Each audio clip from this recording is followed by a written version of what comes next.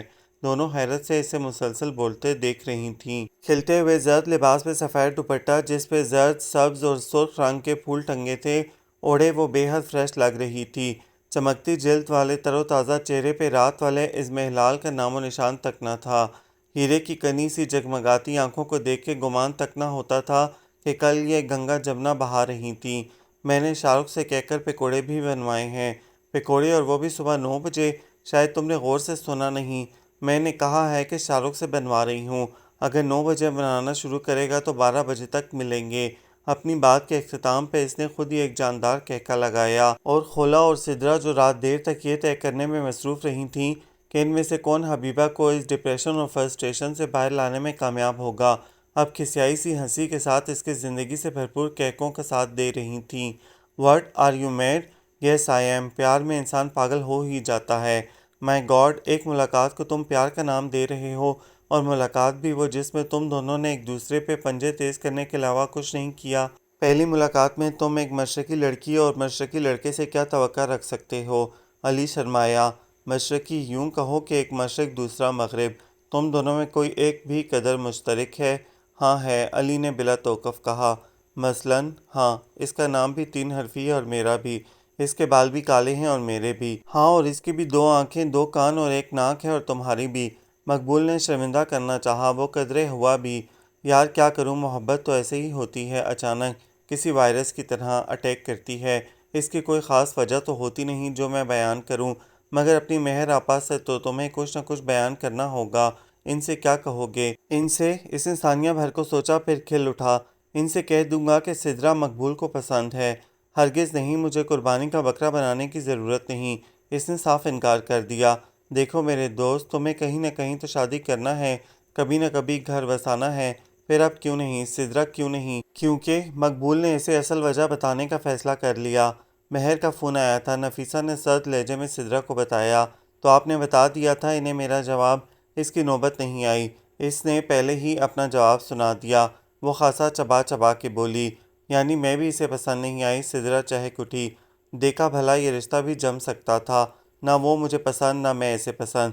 وہ تمہیں کیوں نہیں پسند آیا یہ میں نہیں جانتی، مگر تم اسے اس لیے پسند نہیں آئیں کہ تم نے اپنی دوست کو جو آگے آگے رکھا تھا۔ مہر بتا رہی تھی کہ علی کو خولا پسند آئی ہے۔ واؤ، مزہ آئے گا۔ میں کیا تمہارے منہ میں نوالے بنا بنا کے ٹھوس رہی ہوں جو تمہیں مزے آ رہے ہیں؟ بیوقوف لڑکی، تمہاری سہیلی تمہارے ناک کے نیچے سے تمہارے لیے آیا رشتہ لے اڑی۔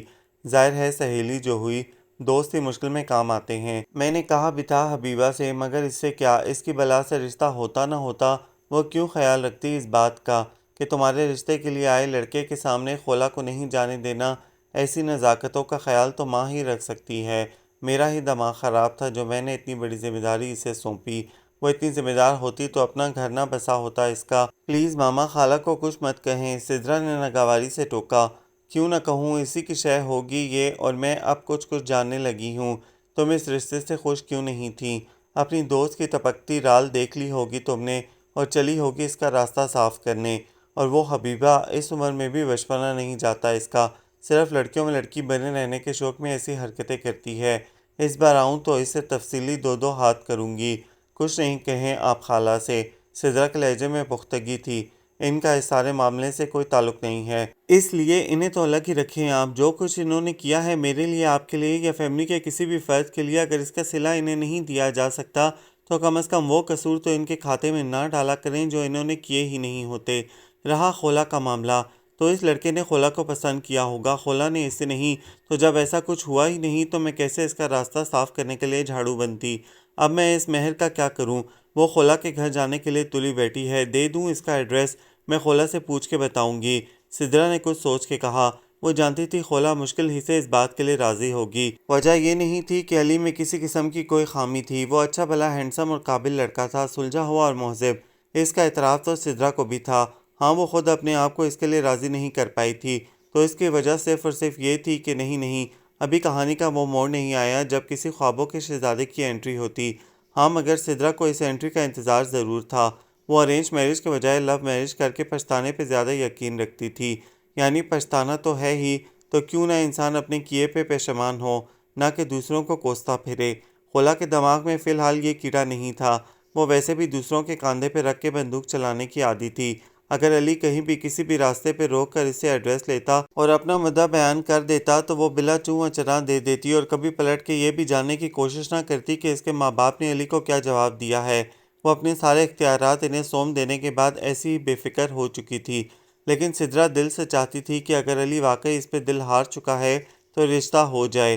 اس لیے اس نے خولا کو منانے کی کوشش کی۔ ہرگز نہیں، ایسا مر کے بھی نہیں ہو سکتا۔ رشتے آتے جاتے رہتے ہیں، اچھے دوست نصیب سے ملتے ہیں، اور میں تمہاری اور اپنی دوستی میں کوئی تلخی نہیں چاہتی۔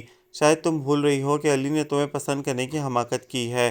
یہ جاننے سے بہت پہلے میں اس رشتے کے لیے اپنی ناپسندیدگی ظاہر کر چکی ہوں۔ ہاں، مگر آنٹی وہ کیا سمجھیں گی، کیسی رائے قائم کریں گی میرے بارے میں؟ ایسا کچھ نہیں ہوگا۔ سدرا ان کے خلا کے بارے میں زرعی خیالات صاف چھپا گئی۔ ہوگا کیسے نہیں؟ میں کیا جانتے نہیں تمہارے ماما کے بارے میں؟ جب وہ سگی بہن کی نیت پہ شک کرنے سے نہیں چوکتی تو مجھ پہ تو الزامات کی بوچھاڑ کر ہی ڈالیں گی۔ خولا بھی اپنی رائے دل کی دل میں ہی رکھ گئی۔ کیا بحث چل رہی ہے؟ حبیبہ نے واک مین کا ایئر فون اتار کے ایک طرف رکھتے ہوئے پوچھا۔ آپ ہی بتائیں خالہ، یہ حماقت کر رہی ہے کہ نہیں؟ ٹھیک ہی تو کہہ رہی ہے بیچاری۔ نفیسہ باجی تو تانے دے دے کر اس کا اور اس کے گھر والوں کا جینا محال کر دیں گی۔ حبیبہ نے وہ کہہ ڈالا جو خولا کب سے کہنے کے لیے مچل رہی تھی، مگر مارے لحاظ کے لب سیے بیٹھی تھی۔ اور علی میں ایسے کون سے سرخاب کے پر لگے ہیں وہ اس کی خاطر اپنی اتنی عزت افزائی کرائے؟ ہاں، کوئی محبت ہوتی تو سوچا بھی جا سکتا تھا۔ بھئی عشق میں تو جوتے بھی کھا لیے جاتے ہیں۔ خولا جھوم ہی تو اٹھی۔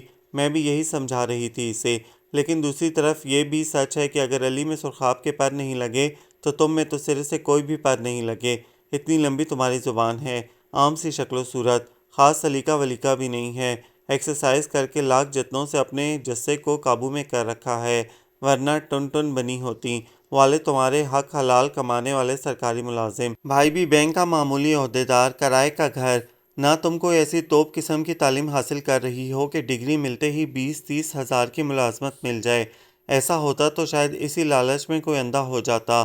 اب ایسے میں اگر علی ستاروں کی گردش کا شکار ہو ہی گیا ہے تو تم کیوں اپنی قسمت کے دروازے بند کر رہی ہو؟ اس بار جھومنے کی باری سدرا کی تھی، اور خولا وہ دیدے پھاڑے حبیبہ کو دیکھ رہی تھی۔ آپ زیادتی کر رہی ہیں۔ بہت مشکل سے وہ اتنا کہہ پائی۔ زیادتی تو تم کر رہی ہو، وہ بھی اپنے ساتھ۔ بس سن لیا، اب تو مان جاؤ۔ یہ صرف میرا ہی نہیں، خالہ کا بھی خیال ہے کہ علی سے بہتر چوائس تمہارے لیے اور ہو ہی نہیں سکتی۔ تم کم از کم یہ مرحلہ تو طے کرنے دو۔ آگے کا تو ہمیں پتہ ہے، جو فیصلہ تمہارے پیرنٹس کریں گے تمہیں وہی قبول ہوگا۔ بس تم اس کی آپا کو اپنے ہاں جانے کی اجازت دے دو۔ میرا نہیں تو خالہ کا مشورہ ہی مان لو۔ بزرگ کبھی غلط، اے لڑکی یہ بزرگ کسے کہا ہے؟ اور یوں لڑتے بھڑتے بالآخر انہوں نے خولا کو رضامند کر ہی لیا۔ اگر فیصلہ کر ہی لیا ہے تو اب اس پہ مطمئن بھی ہو جاؤ۔ رات کو اسے ٹیرس پر بے چینی سے ٹہلتے پا کے حبیبہ نے نرمی سے کہا، پتہ نہیں میں نے ٹھیک کیا یا غلط۔ دراصل مجھے لوگوں کی باتوں سے بہت ڈر لگتا ہے۔ کہنے دو کیا لوگوں کی بے بنیاد باتوں میں آ کے تم اپنی زندگی میں آنے والا ہوا چانس یوں ہی مس کرتی جاؤ گی؟ چانس؟ خولا نے اچنبے سے دہرایا۔ ہاں، اگرچہ میں ذاتی طور پر اس بات کی قائل ہوں کہ صرف شادی ہی لڑکی کی زندگی کا واحد گول نہیں ہونا چاہیے، لیکن بہرحال یہ بھی ایک مرحلہ ہوتا ہے جو اگر بخیر و خوبی حل ہو جائے تو زندگی کے باقی مراحل بڑے سبک سے ہو جاتے ہیں، نہ ہو تو اگلے راستے تھوڑے سے دشوار ضرور ہو جاتے ہیں۔ یا تو تم کہو تمہیں سرے سے شادی ہی نہیں کرنا، لیکن تم ایسا نہیں کہو گی، تم ایک نارمل اچھی بچی ہو، تو شادی کبھی نہ کبھی تو کرو گی، وہاں جہاں تمہارے والدین کہیں گے۔ تو علی کیوں نہیں؟ میں جانتی ہوں کہ وہ ایک ایسا لڑکا ہے جس کو تمہارے گھر والے آنکھ بند کر کے تمہارے لیے منتخب کر لیں گے۔ پھر بے بنیاد خدشات کو بنیاد کیوں بنا رہی ہو؟ سب کچھ اللہ پہ چھوڑ دو۔ آپ نے ایسا کیوں نہیں کیا؟ خولا کے بے ساختگی سے کیے سوال پہ روانی سے بولتی حبیبہ ایک دم چپ ہو گئی۔ اسے کوئی جواب نہ سوجا تو آہستگی سے پلٹ کے اندر جانے لگی۔ بتائیں نا حبیبہ جی، آپ نے اپنی زندگی کے راستے سبک کرنے کے بارے میں کیوں نہیں سوچا؟ خولا کے سوال نے ایک بار پھر اس کے قدم روکے۔ اگر صرف سوچنے سے سب ہونے لگے تو؟ عذرتگی سے کہتے کہتے وہ پھیکے پن سے مسکرائی، مڑ کے اسے دیکھا اور اپنے لہجے میں زبردستی کی بشاشت پیدا کرتے ہوئے کہنے لگی، دراصل مجھے دیکھ کے کسی کے ستارے گردش میں آئے ہی نہیں۔ کون کسی ایسی عورت سے شادی کرنا چاہتا جو شادی کے چھٹے مہینے بغیر کسی وجہ کے اپنے شوہر کو چھوڑ کے میکے آ بیٹھی ہو، اس کے مسلسل منانے اور منت سماجت کرنے پہ بھی اس کی نہ ہاں میں نہ بدلی ہو، جس کی ضد کو شوہر کے ایکسیڈنٹ نے بھی نہ توڑا ہو، اور وہ زندگی اور موت کی کشمکش میں مبتلا اس شخص کو ایک نظر دیکھنے اسپتال تک نہ گئی ہو۔ اتنا سب جاننے کے بعد کون آتا میرا طلبگار بن کے، ایک بے حس، سنگ دل، کٹھور اور خود غرض عورت کو اپنی زندگی میں شامل کرنے۔ حبیبہ نے خولا کو قائل کرنے کے لیے یہ کہہ تو دیا کہ میری زندگی میں ایسا کوئی چانس نہیں آیا ہوتا تو میں ضرور اس سے فائدہ اٹھاتی، تمہاری طرح لوگوں کی باتوں کے ڈر سے ہاتھ سے نہ گواتی، مگر وہ نہیں جانتی تھی اگلے ہی روز اس کے اپنے کہے الفاظ اس کا امتحان لینے اس کے سامنے آن کھڑے ہوں گے۔ علی کی مہر آپا خولا سے ایڈریس لینے کے بعد اگلی ہی فلائٹ سے سیدھی پاکستان آ ٹپکیں۔ یہ یہاں کس لیے آئی ہیں؟ خولا بے حد گھبرا گئی۔ جانا ہے تو میرے گھر جائیں، لیکن انہیں اتنی جلدی کیا تھی بھلا؟ ابھی میں گھر پہ تو بتا دیتی۔ وہ سٹپٹائی ہوئی لگ رہی تھی۔ مجھے لگتا ہے جلدی بہن کو نہیں بھائی کو ہے، یعنی علی کو۔ سدرا نے خیال ظاہر کیا۔ مجھے ایسی خاص جلدی نہیں تھی، میں تو پوری تیاری کے ساتھ آنا چاہتی تھی، لمبی چھٹی لے کر، تاکہ ایک ہی بار شادی کر کے جاؤں علی کے گھر۔ مہر نے وضاحت پیش کی۔ مقبول کے بلانے پہ آنا پڑا، وہ میرے لیے بھائی سے کم نہیں۔ میں نے سوچا علی کا معاملہ تو ہوتا رہے گا، وہ اپنی بات سے مکرنے والا نہیں، مگر مقبول جو پٹھے پر ہاتھ نہیں دھرنے دیتا تھا، آج مانا ہی ہے تو یہ موقع گنوانا نہیں چاہیے۔ آپ بھی موقع نہیں گنوانا چاہتیں؟ ادھر ہماری خالہ کے بھی یہی خیالات ہیں، خولا کو وہ یہی سمجھا رہی تھیں۔ سدرا نے خواہ مخواہ درمیان میں دخل دیا۔ ہاں مجھے بھی یہی لگتا ہے، تمہاری خالہ کوئی موقع ہاتھ سے جانے نہیں دیتی۔ مہر نے بڑی چپتی نظروں سے حبیبہ کا جائزہ لیتے ہوئے اس سے بھی زیادہ چپتے لہجے میں کہا، جس پہ حبیبہ نے خاصا چونک کر انہیں دیکھا۔ مقبول علی کا بچپن کا دوست ہے۔ کس کے بچپن کا؟ سدرا نے وہ سوال پوچھا جو ان دونوں کو دیکھنے کے بعد سبھی کے دل میں پیدا ہوا تھا۔ ظاہر ہے علی کے بچپن کا۔ مقبول سے جب اس کی دوستی ہوئی تو وہ تھا کوئی 20-21 سال کا، اور میرا علی ابھی 13 یا بمشکل 14 کا ہوگا۔ فٹ بال کا بڑا اچھا کھلاڑی تھا۔ کون؟ یہ پھر سدرا تھی۔ ظاہر ہے علی اور کون؟ وہ بدمزہ سی ہوئیں بار بار کے ٹوکنے کے عمل سے۔ اتنا اچھا کھیلتا تھا اسکول کے دنوں سے ہی کہ سوسائٹی کے کلب نے اسے فٹ بال کی ٹیم میں سلیکٹ کر لیا۔ یہ ساری ٹیم میں سب سے کم عمر تھا، مگر ماشاءاللہ قد کاٹ کی وجہ سے سب کے برابر لگتا تھا، اور کپتان تھا ٹیم کا۔ ظاہر ہے آپ کا علی۔ سدرا کی زبان پہ کھجلی ہوتی چلی جا رہی تھی۔ نہیں مقبول، کمال ہے، فٹ بال آپ کا علی سب سے اچھا کھیلتا تھا، اور کپتانی سونپ دی انہوں نے مقبول صاحب کو۔ سخت دھاندلی ہوئی ہے یہ۔ سلیکشن ٹیم میں کوئی ماما چاچا ہوگا۔ کس کا؟ اس بار سوال مہر کی جانب سے ہوا۔ ظاہر ہے مقبول صاحب کا۔ نہیں خیر ایسی کوئی بات نہیں، اچھا کھیلتا تھا وہ بیچارہ بھی۔ او آئی سی، یعنی اچھا کھیلنے والے بیچارے ہوتے ہیں۔ سدرا نے سمجھداری سے سر ہلایا۔ توبہ، گھر جا کے علی کا سر ماتھا چوموں گی کہ شاباش ہے تمہاری دور اندیشی کو جو بروقت فیصلہ کر لیا۔ مہر بڑبڑائیں۔ حبیبہ ابھی تک الجھی بیٹھی تھی۔ اس بیکار کی بحث سے وہ جزبز ہوئی۔ آپ کچھ کہہ رہی تھی مہر باجی؟ ہاں وہ میں مقبول کے بارے میں بتا رہی تھی۔ آف موڈ کے ساتھ انہوں نے بتانا شروع کیا۔ وہ شادی کے لیے مان گیا ہے۔ دیر آئد درست آئد، سدرا نے لقمہ دیا۔ اب یہ تو پتہ نہیں کہ درست آئد کہ غلط آئد۔ وہ پھر بڑبڑائیں۔ اور شادی کے لیے اس نے اپنی پسند بھی بتا دی ہے۔ اس بار سدرا نے کوئی لقمہ دینے کی حماقت نہیں کی، بلکہ سرے سے اپنے لقمے ہی سمیٹ کر چھپا لیے۔ اسے اپنی فکر پڑ گئی تھی۔ لو اتنی مشکل سے پیچھا چھڑایا ہے ایک سے، اور یہ دوسرا دیدے گاڑ کے بیٹھ گیا ہے۔ وہ حبیبہ سے شادی کرنا چاہتا ہے۔ کیا؟ حبیبہ اپنی سیٹ سے اچھل پڑی۔ دماغ تو خراب نہیں ہو گیا آپ کے مقبول صاحب کا؟ لگتا تو یہی ہے، مہر نے صاف گوئی سے کہا۔ اور جن کے دماغ خراب ہو جائیں ان پہ پھر کسی کے سمجھانے بجھانے کا بھی اثر نہیں ہوتا۔ اسی لیے میں نے سوچا اسی کام پہ وقت برباد کرنے کے بجائے میں وہی کر لوں جس کے لیے وہ مچل رہا ہے۔ یعنی آپ؟ سدرا نے غور سے انہیں دیکھا، پھر ایک نظر حبیبہ کے رنگ اڑے چہرے پہ ڈالی۔ یعنی آپ خالہ کا رشتہ لے کر آئی ہیں؟ یہی سمجھ لو۔ آپ کہتی ہیں تو سمجھ لیتے ہیں، ورنہ آپ کے تیور دیکھ کے تو لگتا ہے آپ کوئی پرانا قرضہ مانگنے آئی ہیں۔ آپ جس کام سے بھی آئی ہوں اس کام کو بھول جائیے۔ چائے پئیں، چکن پکوڑا کھائیں، چاکلیٹ کیک چکھیں اور خوشی خوشی اپنے گھر کو جائیں۔ یہ حبیبہ کا بڑا مسکرا کے دیا ہوا مشورہ تھا، جسے سن کر مہر تن فن کرتے اٹھ کھڑی ہوئیں۔ میں نے پہلے ہی کہا تھا مقبول سے کہ کیوں ذلیل کرانا ہے مجھے۔ ایسی چلتی پھرتی بیوہ قیامتیں صرف دنیا کے مزے لیتی ہیں، خود کو اپنی جوانی کا احساس دلانے کے لیے کہ ہاں بھئی ابھی ہے ہم میں خم، ابھی بڑے آ سکتے ہیں پیچھے پیچھے، مگر گھر بسانے پہ کبھی راضی نہیں ہوں گی۔ اور جاتے جاتے پیچھے مڑ کے نہ دیکھا۔ یہ کیا کیا آپ نے خالہ؟ کیوں چکن پکوڑا کم بنا ہے کیا؟ انہیں آفر دے کر برا کیا میں نے؟ خیر وہ کون سے رکی ہیں؟ تم لاؤ ہم مل کے اڑاتے ہیں۔ اس نے انسنی کرتے ہوئے ٹی وی آن کر لیا۔ خالہ ماما کا فون تھا، سدرا نے اطلاع دی، وہ آ رہی ہیں۔ مزید اضافہ بھی کیا، مگر حبیبہ کے اطمینان میں کوئی فرق نہ آیا۔ سدرا نے آگے بڑھ کے چیک کیا، نہ ایئر فون لگا تھا نہ واک مین نظر آ رہا تھا۔ آپ نے سنا؟ اب کہ وہ چلائی۔ ہاں سنا، اور حیرت مجھے تب ہوتی اگر تم ان کے آنے کی اطلاع نہ دیتی۔ انفیکٹ میں نے تو کل ہی شاہ رخ کو ان کے لیے کمرہ سیٹ کرنے کا کہہ دیا تھا۔ شاہ رخ وہ سدرا کو نظر انداز کیے آواز دے رہی تھی۔ جی باجی، وہ جمائیاں لیتا نمودار ہوا۔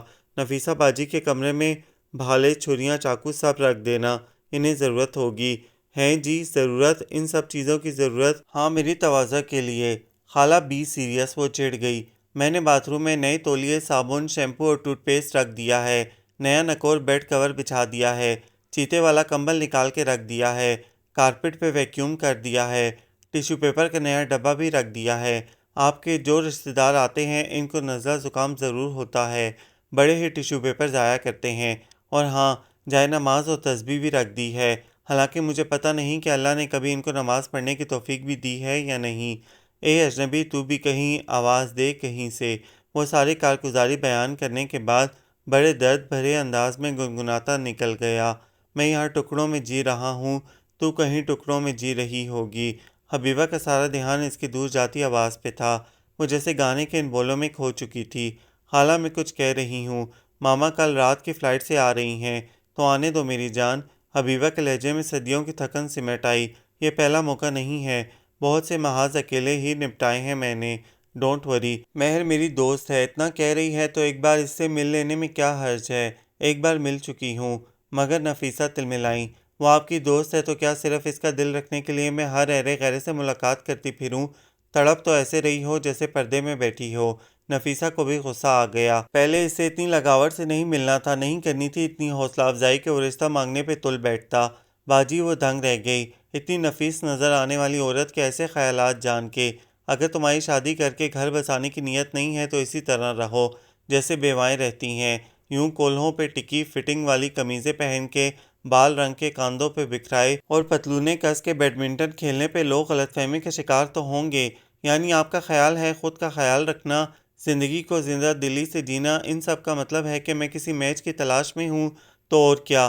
اگر تم چاہتی ہو کہ تمہاری شادی کے سلسلے میں تم پہ دباؤ نہ ڈالے تو بی ذرا اپنے رنگ ڈھنگ اور اطوار درست کرو، اپنی عمر کے مطابق رہو، تاکہ آئے دن لوگ منگنی کی انگوٹھی ہاتھ میں پکڑے یہاں کے پھیرے نہ لگا رہے ہوں۔ اور اگر یہ سب نہیں کرتی تو کر لو کسی سے نکاح، نام کے آگے مرد کا نام لگا ہوگا تو کوئی انگلی نہیں اٹھائے گا۔ اپنے شوہر کی مرضی سے چاہے پتلون پہن کے بیڈمنٹن کھیلنا، چاہے نکر پہن کے ہاکی۔ سدرا کا بس نہیں چل رہا تھا کہ اپنی ماما کے منہ پہ ہاتھ رکھ دے۔ آج سے پہلے اسے ماما کی صاف گوئی پہ خاصا ناز تھا۔ فخریہ کہتی تھی، میری ماما منافق نہیں ہے، نہ ہی دوغلی، جو دل میں ہوتا ہے وہی زبان پہ ہوتا ہے۔ لیکن آج احساس ہو رہا تھا کہ اگر دل میں یہ سب ہو تو اسے دل میں رکھنا ہی مناسب ہے۔ دل کی باتیں تب زبان پہ لانی چاہیے جب وہ لانے کے قابل ہوں۔ ٹھیک ہے، آپ بلا لیں اپنے مقبول صاحب کو، حبیبہ نے گہری سانس بھرتے ہوئے کہا، مگر اس سے آگے مجھ سے یہ امید نہ رکھیں کہ میں بغیر سوچے سمجھے صرف آپ سب کو مطمئن کرنے کی خاطر اس رشتے پہ رضامندی ظاہر کر دوں گی۔ آپ کو جو شوق سوار ہوا ہے آپ اسے پورا کرنے کی کوشش کر لیں، صرف کوشش۔ خولا نے کھوجتی نظروں سے حبیبہ کے چہرے کو ٹٹولنا چاہا کہ اس وارننگ یا چیلنج کی تہہ میں اتر سکے، مگر ناکام رہی۔ ڈرائنگ روم میں مقبول اور علی ایک بار پھر بیٹھے تھے۔ سامنے والے صوفے پہ آج بھی اس دن کی طرح حبیبہ اور سدرا بیٹھی تھیں، مگر آج کمرے میں چند اور نفوس کا بھی اضافہ تھا۔ نفیسہ کے شوہر سمیع اللہ، مہر اور مہر کا شوہر حمید۔ تو آپ شادی کرنا چاہتے ہیں مجھ سے؟ خلاف توقع حبیبہ نے ڈائریکٹ مقبول سے پوچھ ڈالا۔ جی، مگر آپ کی رضامندی سے۔ وہ اس کے چہرے کی جانب دیکھ کر مسکرایا۔ کچھ باتیں واضح ہو جائیں تو بہتر ہے۔ سمیع اللہ نے کھنگار کر اپنی بات کا آغاز کیا۔ حبیبہ کے پہلے شوہر انور شفیق کی وفات، جی میں جانتا ہوں، مقبول نے ان کی بات کاٹی۔ انور صاحب سے ایک زمانے میں میری سلام دعا رہی ہے، اور میں تب بھی جانتا تھا کہ حبیبہ ان کی بیگم تھیں۔ حبیبہ نے چونک کر اسے دیکھا اور تعجب کے رنگ آنکھوں میں بھرے اس کے چہرے سے شناسائی تلاشنی چاہی۔ او تو بات خاصی پرانی ہے، مہر معنی خیز انداز میں آنکھیں گھماتے ہوئے کہتی زہر لگ رہی تھیں۔ جی خاصی پرانی، مقبول نے تصدیق کی۔ حبیبہ خود پہ گڑی بہن اور بہنوئی کی نظروں سے گھبرا اٹھی۔ مگر میرا نہیں خیال کہ حبیبہ اس بارے میں کچھ جانتی ہوں گی۔ ان سے ایک آدھ بار ہی سامنا ہوا ہوگا میرا، اور وہ بھی سرسری سا۔ انفیکٹ پچھلی بار جب میں ان سے یہاں ملا تھا تب میں بھی فوری طور پر پہچان نہیں پایا تھا۔ آپ؟ حبیبہ نے پوچھنا چاہا۔ میں ان دنوں ہاؤس جاب کرنے کے ساتھ ساتھ ڈاکٹر جلیل کے کلینک میں انہیں اسسٹ بھی کر رہا تھا جب انور صاحب ان کے زیر علاج تھے، اور وہیں پہ آپ۔ پلیز، حبیبہ بے حد موتحش انداز میں اٹھ کھڑی ہوئی، پلیز آپ جا سکتے ہیں۔ حبیبہ، نفیسہ نے تنبیہ کی۔ مہر بھی برا مانتے ہوئے اٹھ کھڑی ہوئی۔ اٹھیے حمید، میں تو مقبول کے کہنے پہ آ گئی، ورنہ پتہ تھا یہاں کیا ہونے والا ہے، جو مرے ہوئے شوہر کو بخشنے پہ تیار نہیں، اس کے کسی واقف کار تک کا نام سنتے ہی اسے کھڑے کھڑے گھر سے جانے کا حکم دیتی ہو۔ وہ کسی اور کو شادی کے بعد کیا مقام دے گی؟ یعنی میری توقع کے عین مطابق آپ لوگ اصلیت سے واقف نہیں ہیں۔ مقبول پہ حبیبہ کی کسی بات کا اثر ہوتا نظر نہیں آ رہا تھا۔ وہ اطمینان سے بیٹھا کہہ رہا تھا، کیسی اصلیت؟ معقول سوال سمیع اللہ کی جانب سے آیا۔ آپ کو کوئی حق نہیں ہے کسی کی اصلیت کسی دوسرے پہ بلا وجہ کھولنے کا۔ حبیبہ نے درستی سے باز رکھنا چاہا۔ ہاں تم تو یہی چاہو گی، جھگڑے کے بعد بھی پھوٹ کر نہیں دیا کہ وجہ کیا تھی؟ مر گیا مرنے والا، تب بھی معاف نہ کیا دل سے، نہ کبھی اس کے لیے فاتحہ پڑھی۔ ان کے فاتحہ پڑھنے سے شاید انور صاحب کی مغفرت ہو جائے، مگر ان کے رسومات پہ عمل نہ کرنے پر بھی جو کچھ انہوں نے انور صاحب کے لیے کیا ہے، اس پہ ان کی روح ضرور حبیبہ کی شکر گزار ہوگی۔ کیا مطلب؟ نفیسہ بے چین ہوئی۔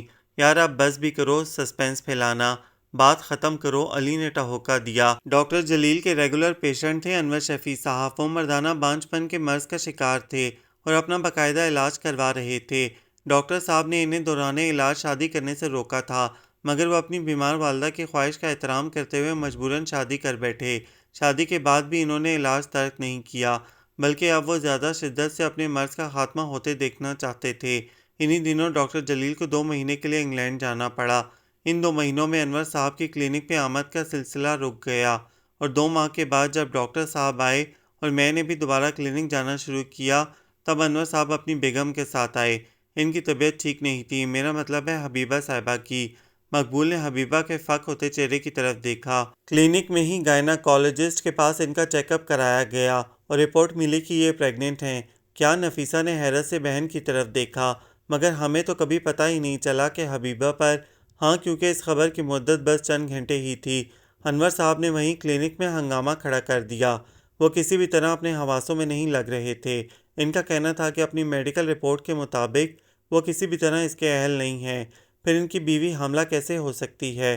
حبیبہ صاحبہ پہ بھی یہ انکشاف اسی وقت ہوا تھا، اپنی امید سے ہونے کا بھی اور اپنے شوہر کے نقص کے بارے میں بھی۔ مجھے آج تک عورت کی بے بسی اور بے وقتی کے وہ توہین امیز لمحات یاد ہیں جب ایک عورت اجنبی لوگوں کے مجمع میں ایک بکھرے ہوئے شخص سے مغالطات سن رہی تھی اور سمجھ نہیں پا رہی تھی کہ اپنی امید سے ہونے کی خوشخبری پہ شکرانہ ادا کرے یا اپنے کردار کی دھجیاں اڑنے پہ ماتم کرے۔ مقبول نے حبیبہ کے چہرے پہ پھیلے آنسو دیکھے اور لمحہ بھر کے لیے چپ ہوا۔ ڈاکٹر جلیل نے بہت مشکل سے معاملے کو ہینڈل کیا۔ اگر انور صاحب صرف ان کے پیشنٹ ہوتے تو وہ اس بدتمیزی اور ہنگامہ آرائی پہ انہیں کلینک سے باہر پھینکوا دیتے، مگر وہ ان کے دوست بھی تھے، اس لیے بمشکل انہیں سمجھا بجھا کے وہ لیبارٹری میں لے گئے ٹیسٹ وغیرہ کرانے کے لیے کہ ایسا ہوتا ہے۔ اکثر کیسز میں علاج ترک کرنے کے کچھ عرصے بعد بہتری کے آثار خود بخود پیدا ہونے لگتے ہیں، مگر جو کچھ وہ کہہ گئے تھے وہ حبیبہ برداشت نہ کر سکیں۔ پھر کلینک میں موجود لوگ ان کی باتیں، طعنے، الزام۔ ادھر انور شفیق صاحب لیبارٹری میں تھے، ادھر حبیبہ صاحبہ ڈاکٹر رخشندہ کے کلینک میں۔ انور صاحب کی رپورٹس آنے سے پہلے پہلے وہ اس امید سے ہاتھ دھو بیٹھیں چند گھنٹے قبل جس کی خوشخبری سنی تھی۔ حبیبہ کی سسکیاں ماحول کے سکوت کو بوجھل کرنے لگیں۔ اندر کمرے میں موجود خولا اور سدرا بھی دروازے سے لگی ساری بات سنتے ہوئے سسک اٹھیں۔ پھر رپورٹس آ گئیں، ان کی پاک دامنی ظاہر ہو گئی۔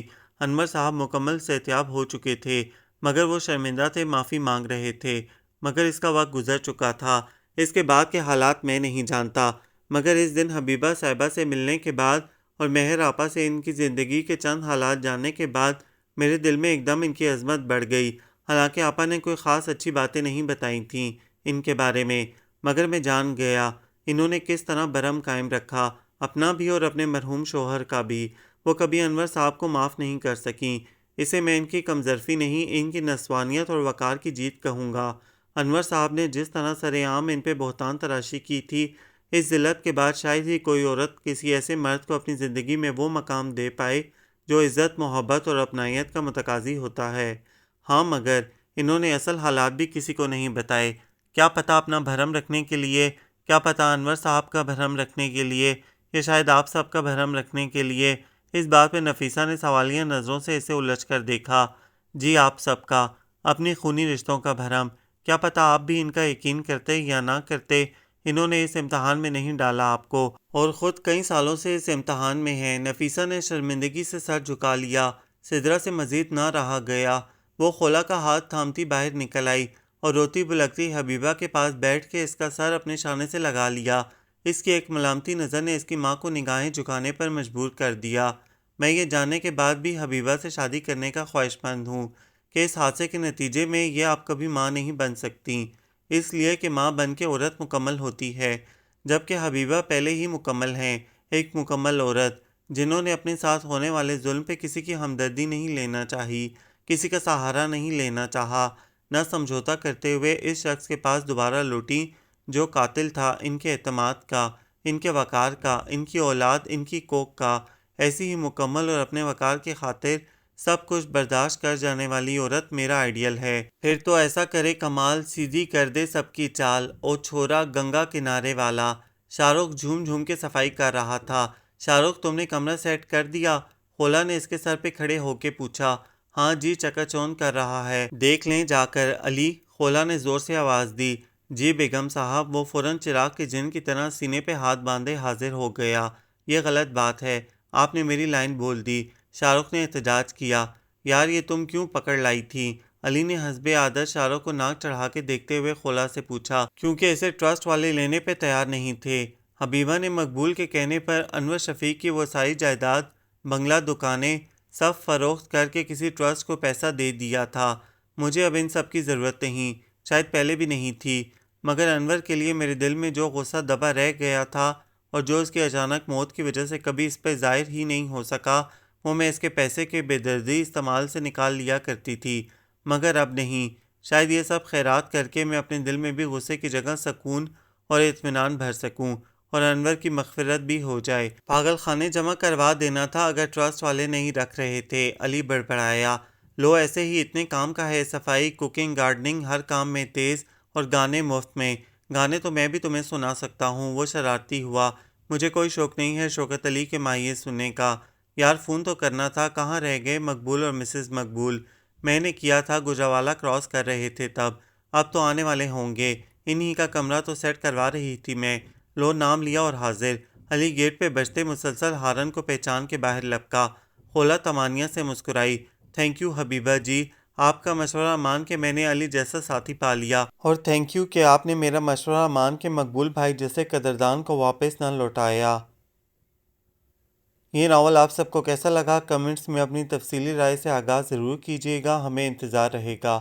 ہمارے چینل کو سبسکرائب کریں، لائک کریں، شیئر کریں۔